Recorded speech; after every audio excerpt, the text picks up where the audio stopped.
तो भाई लोग आज हम बात करने वाले हैं लुक किस्म के चैप्टर नंबर 325 के बारे में। और फाइनली ये वाला जो चैप्टर है यहाँ से हमें डैनियल पतला देखने को मिलेगा, यानी कि मोटा वाला डैनियल पतला हो गया है। तो आज की वीडियो की शुरुआत में हम देखते हैं जो डैनियल होता है अपने आप को शीशे में देख रहा होता है। डैनियल अपने मन में कहता है मेरा वेट कम हो गया है, मेरी जिंदगी में ऐसा पहली बार हो रहा होगा कि मेरा वेट 2 डिजिट्स तक आ गया है। मुझे सच में यकीन नहीं होता कि सोफिया ने मेरा वेट कम करवा दिया है। मुझे इतना हल्का महसूस करने की आदत नहीं है, मुझे ऐसा लग रहा है जैसे ये मेरी बॉडी है ही नहीं। मुझे सच में सोफिया की याद आने लगी है, लेकिन एक मिनट, आखिर मुझे उसकी याद क्यों आ रही है? कहीं मुझे स्टॉकहोम सिंड्रोम तो नहीं हो गया है? और यार स्टॉकहोम सिंड्रोम एक ऐसा सिंड्रोम होता है जहाँ पे अगर कोई किडनैपर किसी इंसान को किडनैप कर लेता है तो किडनैप हुए इंसान का उसके साथ एक बॉन्ड बन जाता है जिसने उसे किडनैप करा होता है। मतलब कुछ इसी तरीके का होता है स्टॉकहोम सिंड्रोम। डैनियल अभी अपनी दूसरी वाली बॉडी को देखते हुए अपने मन में कहता है मेरा दूसरा वाला शरीर भी अब ऐसा ही लग रहा है जैसा मैं इस शरीर में दिखता हूँ। क्या ये मेरी बस एक इमेजिनेशन है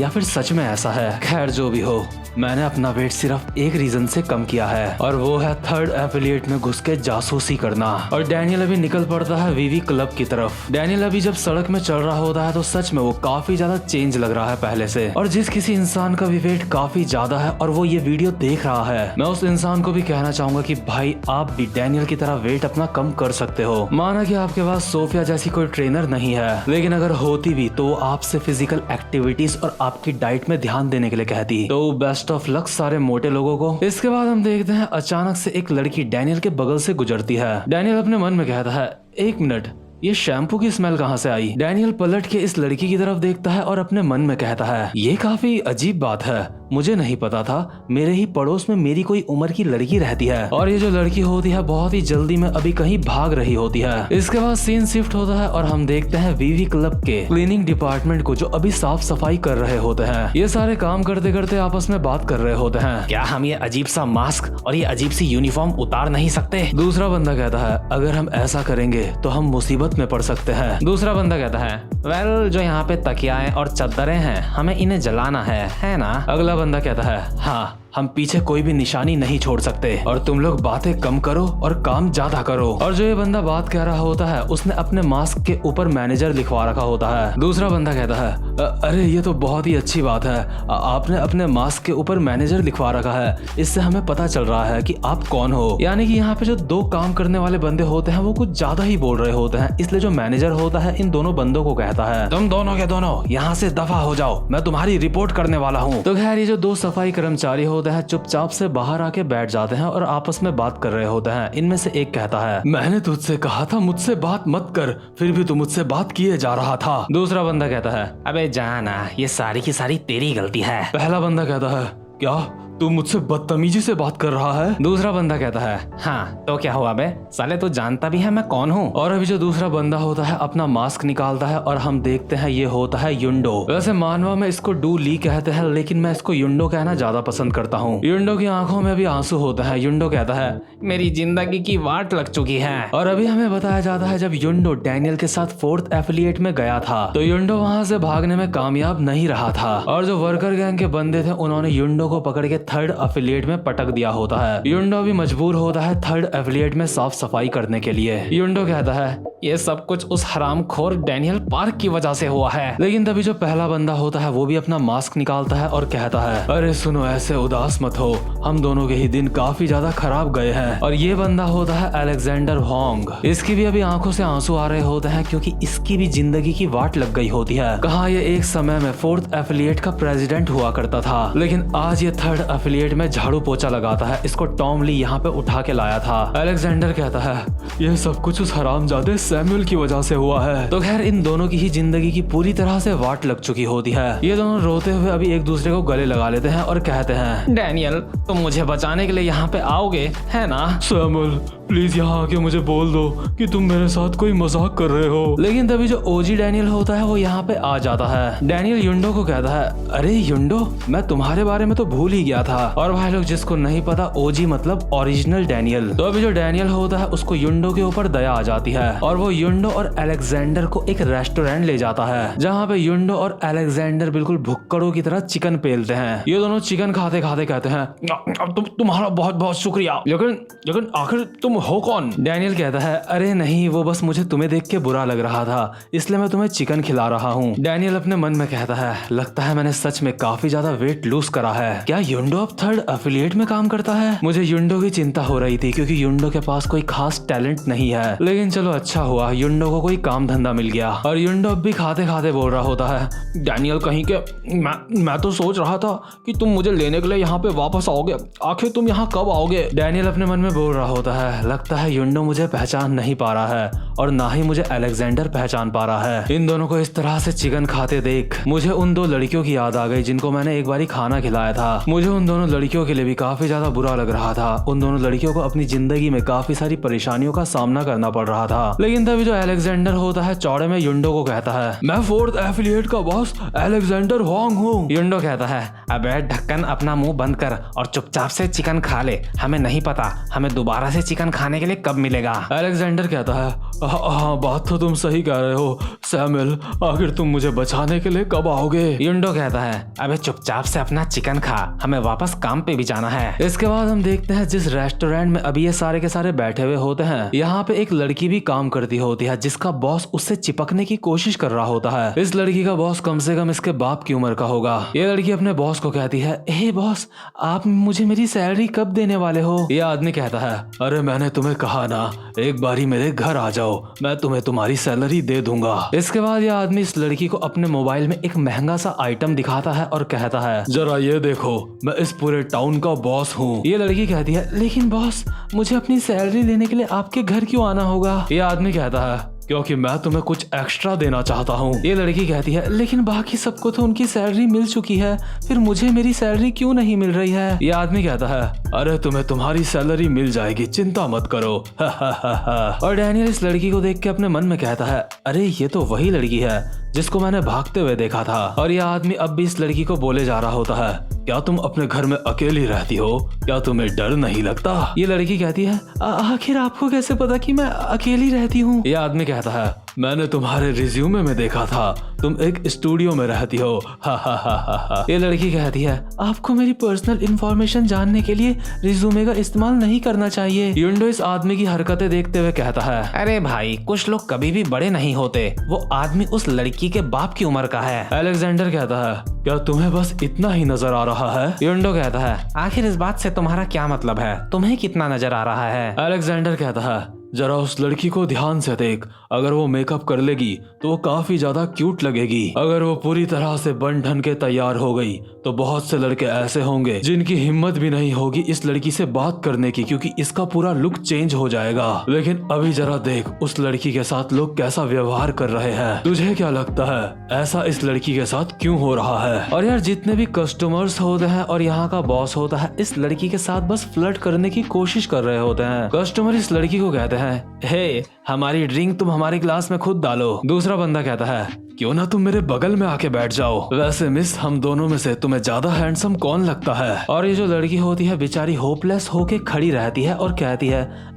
एक्सक्यूज मी आप क्या कहना चाहते हो? इसके बाद अलेक्जेंडर कहता है इस लड़की के साथ ऐसा इसलिए हो रहा है क्योंकि ये बहुत ज्यादा गरीब है। लोगों को ये समझने की जरूरत है कि सारी सुंदर लड़कियां खुशी खुशी जिंदगी नहीं बिताती। युंडो कहता है मुझे लगता है चिकन खा के तुम्हें नशा हो गया है, आखिर तुम क्या बोल रहे हो? लेकिन यार जो अलेक्जेंडर अभी बात बोल रहा है काफी डीप बात बोल रहा है। अलेक्जेंडर कहता है अरे मेरा मतलब कि अगर तुम सुंदर हो तो तुम्हारी जिंदगी आसान हो जाती है, लेकिन क्या तुम्हें पता है कि अगर एक लड़की बहुत ज्यादा सुंदर है लेकिन उसके पास पैसे नहीं है तो उसके साथ क्या होता है? ऐसी लड़कियों को कई सारे सरफिरों का सामना करना पड़ता है जो उनके अगल बगल रहते हैं। जो छपरी लोग होते हैं वो ऐसी सुंदर लड़कियों के साथ जो काफी गरीब होती हैं उनके साथ बिल्कुल किसी दरिंदे की तरह रहते हैं। अभी हम देखते हैं जो इस लड़की का बॉस होता है इस लड़की के बाल छेड़ते हुए बोल रहा होता है हे क्या तुमने कभी पास्ता खाया है?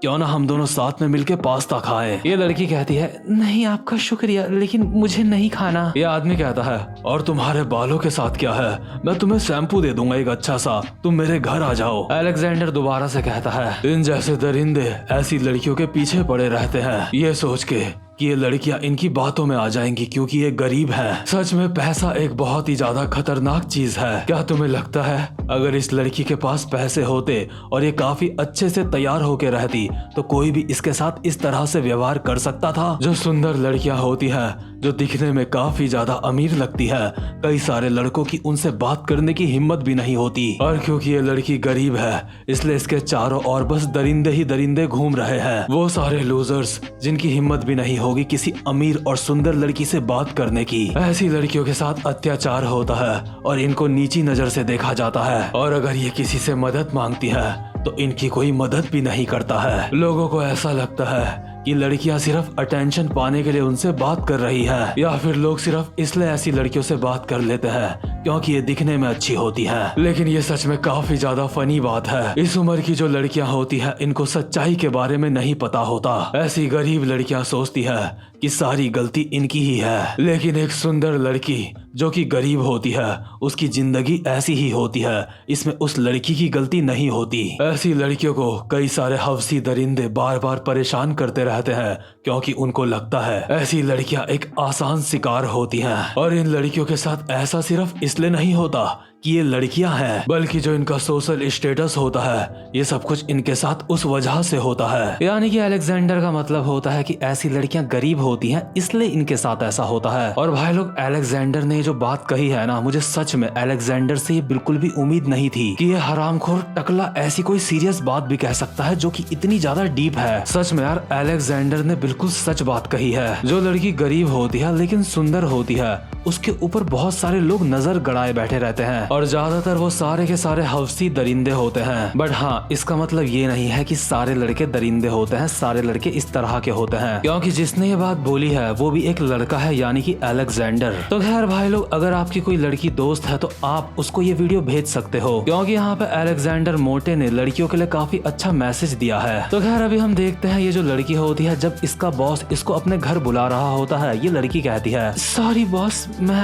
आपके घर नहीं आ सकती, मुझे काम के बाद कहीं और जाना है। और भाई लोग, एक और बात, जो गरीब लड़कियां होती है ना, वो ठीक से किसी का विरोध भी नहीं कर पाती, जैसे कि ये लड़की, क्योंकि अगर ये अपने बॉस से कुछ ज्यादा चौड़े में बोल देगी तो इसका बॉस इसको जॉब से निकाल देगा। और अगर ऐसा हुआ तो इस बेचारी को भी जितने पैसे मिलते होंगे इसको उतने भी नहीं मिलेंगे। ये जो अभी आदमी होता है इस लड़की की कमर पकड़ता है और कहता है, अरे मैंने तुम्हें कहा है ना, तुम मुझे नाम लेके बुला सकती हो। और यार, इससे पहले ये आदमी इस लड़की की कमर पकड़ता तभी यहाँ पे हमारा डैनियल आ जाता है और इस आदमी के हाथ में आती है डैनियल की कमर। डैनियल इस आदमी को कहता है, क्या मुझे थोड़ी सी और किमिची मिल सकती है? वैसे मैं आपको क्या क्या क्या बुलाऊं? क्या मैं भी आपको आपके नाम से बुलाऊं? और एक तरह से क्योंकि डैनियल अभी इस लड़की को बचा रहा होता है, इसलिए जो युंडो और अलेक्जेंडर होते हैं वो जोश में आ जाते हैं। अलेक्जेंडर कहता है, अरे बहुत बढ़िया, मैंने तो इसको वहाँ पे जाते हुए देखा भी नहीं, तू कमाल का है भाई, बहुत बढ़िया। युंडो कहता है, अरे जरा उसको देखो, आजकल के बच्चे बहुत ज्यादा तेज हैं। तो खैर जब डैनियल वापस से अपनी जगह में बैठता है तो युंडो डैनियल को कहता है, हे क्या तुमने उस लड़की से उसका नंबर मांगा? डैनियल कहता है, ऑफ कोर्स नॉट, मैं उससे उसका नंबर क्यों मांगूंगा, मैं तो बस उसकी मदद कर रहा था। डैनियल अपने मन में कहता है, मुझे ऐसे लोगों से नफरत है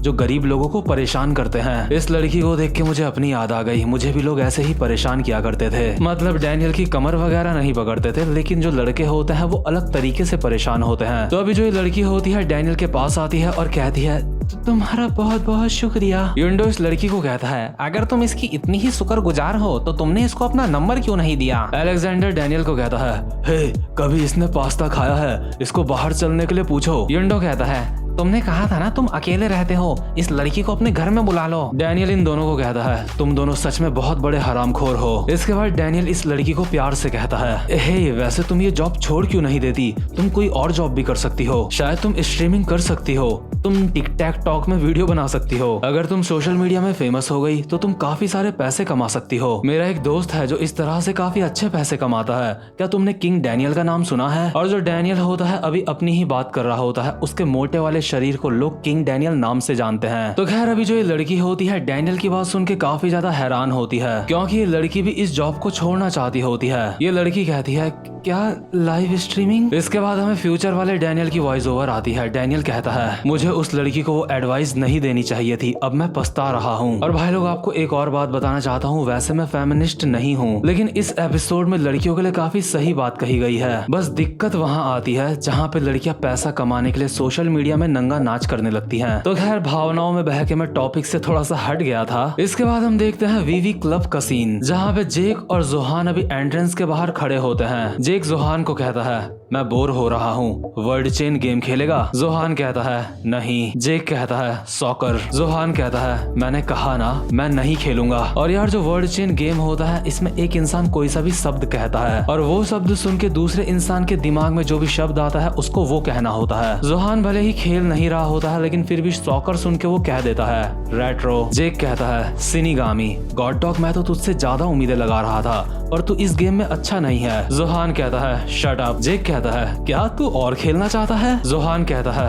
अबे मैंने कहा शट अप। जेक कहता है कछुए की गर्दन। जोहान कहता है चल ठीक है इंटरनेट। जेक कहता है किंडरगार्टन। जोहान कहता है बस बहुत हुआ, नहीं तो मैं तेरा मुंह फोड़ दूंगा, अब चुप हो जा। लेकिन जेक अब भी लगा होता है नार्सिज्म। ये दोनों के दोनों पागलों जैसी हरकतें करे जा रहे होते हैं और अभी जो हमारा डैनियल होता है इन दोनों के सामने खड़ा होता है। डैनियल अपने मन में कहता है आखिर ये दोनों यहाँ पे क्या कर रहे हैं। दो गैंग लीडर बाउंसर का काम क्यों कर रहे हैं। जो चार बड़ी गैंग्स हैं आखिर उसका क्या हुआ।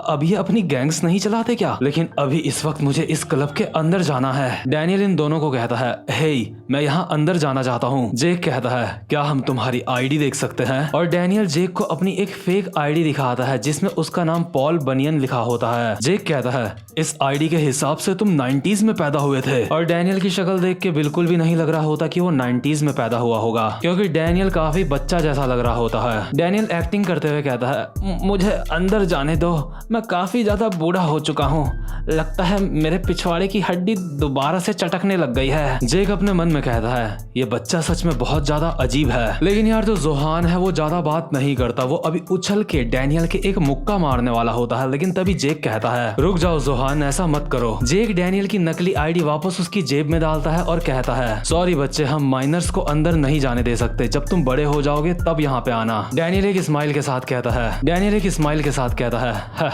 मुझे पता है माइनर्स अंदर नहीं जा सकते, लेकिन आखिर तुम्हारा वीवीआईपीस के बारे में क्या ख्याल है। और अभी हम देखते हैं डैनियल ने अपनी जैकेट में लगाया होता है वर्कर्स का ब्लैक बैच यानी वीवीआईपी बैच। और जितने भी वीवीआईपीस होते हैं वर्कर गैंग उनको बिल्कुल राजाओं की तरह ट्रीट करती है। डैनियल अपने मन में कहता है अब होगा असली खेल स्टार्ट। तो भाई लोग ये वाला एपिसोड यहीं पे खत्म होता है। उम्मीद करता हूँ कि आपको आज की वीडियो भी अच्छी लगी हो। तो अगर आप चैनल पे पहली बार आए हो तो चैनल को सब्सक्राइब और वीडियो को लाइक जरूर से कर देना। अब मैं मिलूंगा आपसे अपनी नेक्स्ट वीडियो में, तब तक के लिए गुड बाय।